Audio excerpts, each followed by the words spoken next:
السلام عليكم ورحمة الله وبركاته. كالعادة سنة سودة على الزمالك، بداية سنة كارثية كارثية ما حصلتش بقالها سنين، ما حصلتش تقريبا إلا في العشرية السوداء. حتى يا راجل في العشرية السوداء كان بيبقى فيه ماتش هزيمة، ماتش تعادل، ماتش مكسب. النهارده لا، مستر فيريرا النهارده نازل الماتش بيطلع لسانه للدنيا كلها، الإدارة والجماهير وللدنيا كلها، اللي هو اخبطوا راسكم في الحيط. هو ايه اللي حصل؟ يعني انا نزلت عمر جابر والزناري وانتوا بتقولوا ان هم دول اللي خسرونا وان تغييرتي دي اللي خسرتنا ماتش الاهلي؟ يا بروف. طب انا هلعبهم لكم اساسيين. ازاي يا بروف؟ هلعبهم اساسي، واللي عاجبه عاجبه واللي مش عاجبه يشرب من اي خراره، على غرار الخراره الاولانيه اللي احنا بنشرب منها بقالنا سنين. يقوم منزل الزناري وعمر جابر، والزناري الله اكبر عليه، ما هو مش فاضي، هو قاعد في الكافيه للصبح. الراجل هيفضل ازاي؟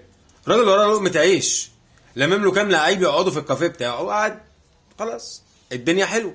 فهيفضل ازاي لعيب بيتزحلق على الهوا؟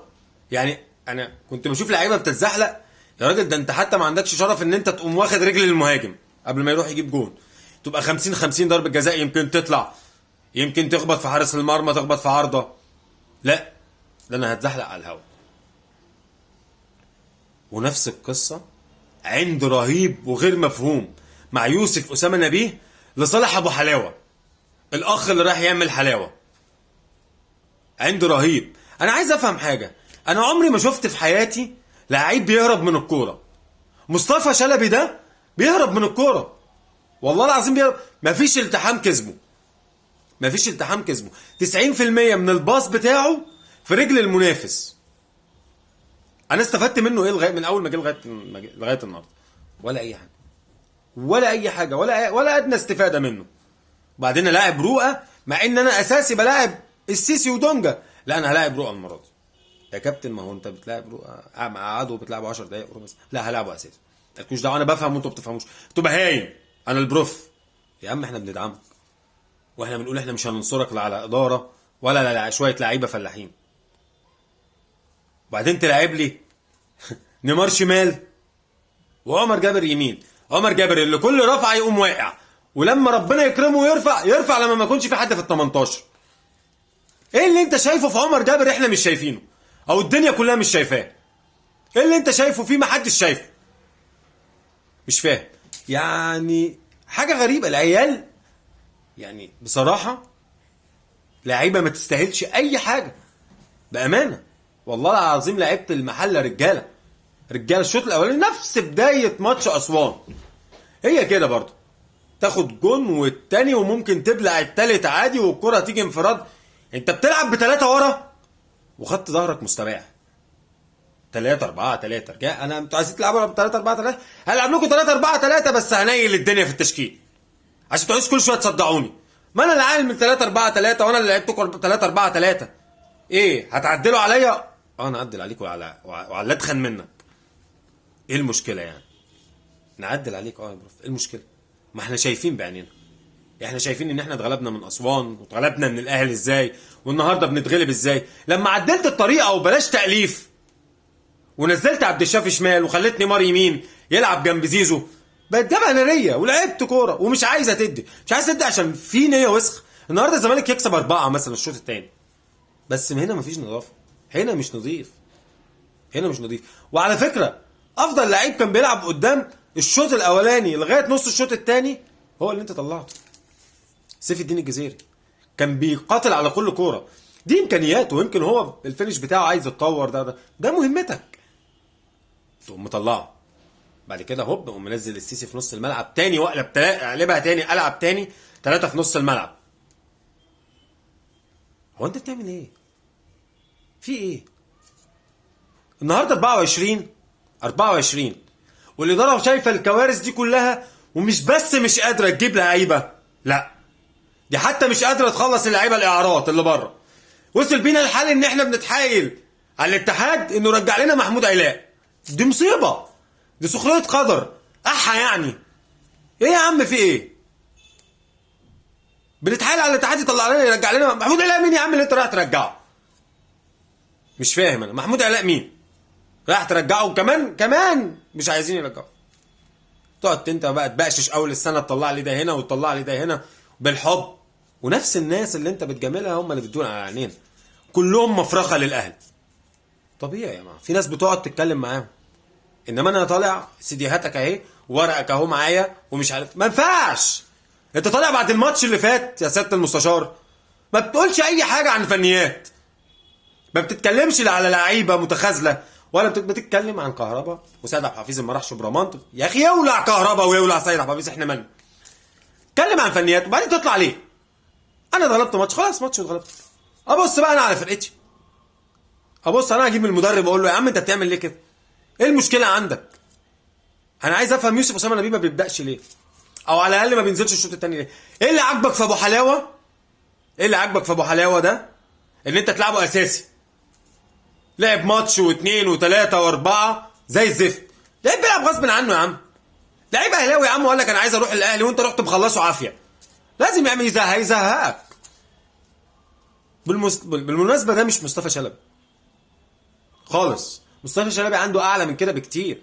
مش عايز يلعب. انت خلصته عافيه بالفلوس وخلصته عافيه مع فرقته خلاص. هو مش عايز يلعب. هو راجل اهلاوي، وكانت باينه قوي في الماتش اللي فات بالمناسبه، واللي ما يشوفهاش يبقى اعمى. ده راجل اهلاوي، راجل لا بيرجع. ده راجل ده خلى عبد الشافي يسب. عبد الشافي اللي ما حدش بيسمعه. انا نفسي بتخنق من عبد الشافي ان هو ناي. هو راجل طيب وكل حاجه، ناي ما بيتكلمش ما بيزعقش. ده كابتن زعق له الماتش اللي فات. وعمر جابر ده جريمه ان هو يلبس شرط الكابتنه. والله العظيم جريمه ان هو يبقى كابتن نادي الزمالك. ايه ده؟ وبعدين يا عم هو فين فتوح؟ هو فتوح جوز امك؟ ما خلاص يا عم، ما خلاص. ده احنا كنا بنشوف اللعيبه بتطلع من كباريهات وتاني ماتش بتلعب على طول في السكور. ايه هو ايه اللي عمله يعني؟ سبلك الدين؟ ما عملش حاجه يا عم.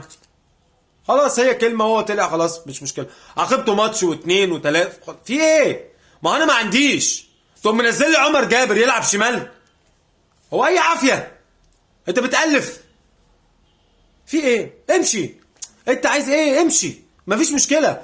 جبت لنا دوري وكاس ودفعنا لك القبعه وقلنا لك تعظيم سلام وسندناك بما فيه الكفايه. موسيماني كان واخد 2 افريقيا مع الاهلي. موسيماني ومشي. قفشه صاحب هدف اغلى بطوله في تاريخ الاهلي اتشتم واتهانت كرامته واتبهدلت في الارض. كوره كده. انا عايز مكسب كل يوم. مش عايز اصلا انا كسبت دوري وكاس معاه في 2015 وكسبت دوري معاه وكاس معاه السنه. مفيش الكلام ده. انت بتلاقي ما بتدربش حرس الحدود ولا المحله ولا الكلام ده. حتى المحله حطت علينا. انت بتدرب الزمالك القطب الثاني اللي المفروض القطب الثاني. انت الرابع. والنهارده الله اعلم بقى هنروح فين. اسانسير هينزل بينا فين؟ الرابع والخامس والسادس والسابع، ويلا بينا بقى نكرر العشريه السوداء. ويبقى ممدوح عباس اللي بنقعد نسب له الدين 24 ساعه نكرر نفس النسخه بتاعته. لم نفسك. النهارده 24 يا كابتن. 24 في 6 ايام. ايه هتجيب فرقه كامله في 6 ايام؟ هتعبر انت سينا؟ لا طبعا. كل واحد يفوق له شغله. الكابتن امير النهارده ايه اخبار الاستقاله؟ ايه اخبار الاستقاله؟ هيستقيل؟ تستقيل؟ تدي استقالتك لابوك. بتشتغلونا. انتوا بتشتغلونا. انت بتدي استقالتك لسياده كان اقل اخوك الفاشل اللي بوظ كرة الصلاة. الفاشل اللي ما يعرفش اصلا اليد من الطايرة وبوظ الدنيا. انت طالع مرتين من الترجي ورا بعض. عملت ايه في اليد اللي انت اعظم نادي في مصر فيها؟ مرتين. يعني انت خدت على قفاك مرتين. عملت ايه؟ ولا اي حاجه ولا هتعمل. انت راجل مفلس. انت ما عندكش. انتوا بق ما بتعملوش حاجه في الدنيا غير ان انتوا تتكلموا. ما حدش دمر الزمالك غير كتر الكلام. انا اول مره فعلا احترم كلمه بص في ورقتك. فعليا اول مره احترم كلمه بص في ورقتك. اي نعم ما حدش في مصر بيبص في ورقته، بس والله العظيم احنا لو جنبنا الاهلي وسبناه بالفرق الرهيب في الارقام وكلام الناس بتقارن ارقام، احنا مش فارق معانا. هنكسب وهنستمر واللعيبه تكسب واللعيبه تتشهر وتاخد ملايين. تاخد ملايين عشان بتلعب، مش عشان تروح تفتح كافيهات وتلم زمايلها عشان تعمل لها يعني شو قدام الكافيه عشان الناس كلها هتروح تتفرج على امام عاشور وعبد الله جمعه هم بيلعبوا وي وي وي وي وي, وي. وكابتن شيكابالا. فين دور حضرتك في اللي بيحصل ده؟ احنا بنحبك وانت اعظم من اعظم لعيبه جت في تاريخ الزمالك.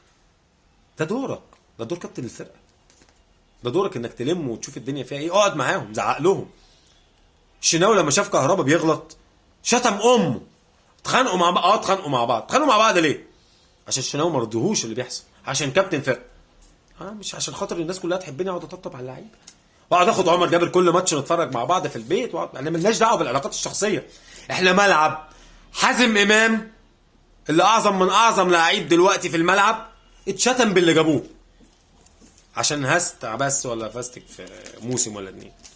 حازم امام اللي ما حدش فيكم يلمس الكوره اللي جزمته لو موجوده دلوقتي في الملعب تلعب احسن من ال 11 لعيب اللي بيلعبوا دلوقتي. جزمته، مش هو هيسيب جزمته ويمشي. ما عندكوش دم، مفيش نخوه، مفيش كرامه عند واحد فيكم. اتنيلت اتغلبت الماتش اللي فات، انزل النهارده اخد على عينيا تاني؟ ايه يا عم ده؟ في ايه؟ ماتش اسوان كان البدايه يا كابتن. ونفسيتنا نفسيه ايه يا كابتن؟ في ايه؟ انت بتاخد ملايين تصلح نفسيه الجن. نفسيه مين يا ابو نفسيه؟ النفسيه منعتك تروح تعمل حلاوه؟ النفسيه خلتك ما تروحش الجيم؟ النفسيه خلتك ما تخرجش مع اصحابك؟ النفسيه ما خلتكش تقف تهزر وتحط ايدك على بقك وانت بتتكلم مع كهربا اللي الجمهور كله مستفز منه؟ هي نفسيتكم في حته وحته؟ لا، نفسيتكم دي ما بتجيش الا في الملعب علينا احنا. غرف ده يا عم، اللي مش عاوز يلعب في غرف ده يا جدعان. احنا اتغلبنا من بني عبيد وفضلنا نشجع الزمالك اكتر من الاول، فمش فارقه معانا خالص نتغلب من اي حد خالص. اللي فارق معانا حاجه واحده بس، ان البني ادم اللي يبقى موجود في الملعب يبقى راجل. راجل. مش لازم تبقى لعيب 100% ولاعيب بقى ما جابتكش ولا ده، لا، بس لازم تكون لعيب راجل. لازم تبقى راجل اهم من اي حاجه. لو عندكم دم اللي يغور يغور بجد والله العظيم. والاداره لازم تعمل مذبحه النهارده في 6 ايام. ال6 ايام دول هيحددوا اللي جاي. ال6 ايام دول هيحددوا كل اللي جاي. يا تمسك اللعيبه دي بالجزمه وتجيب غيرهم،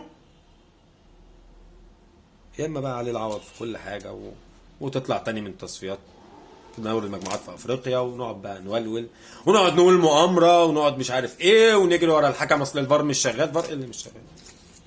نقعد بقى نرجع تاني للاسطوانه المشروخه دي. لينا ربنا.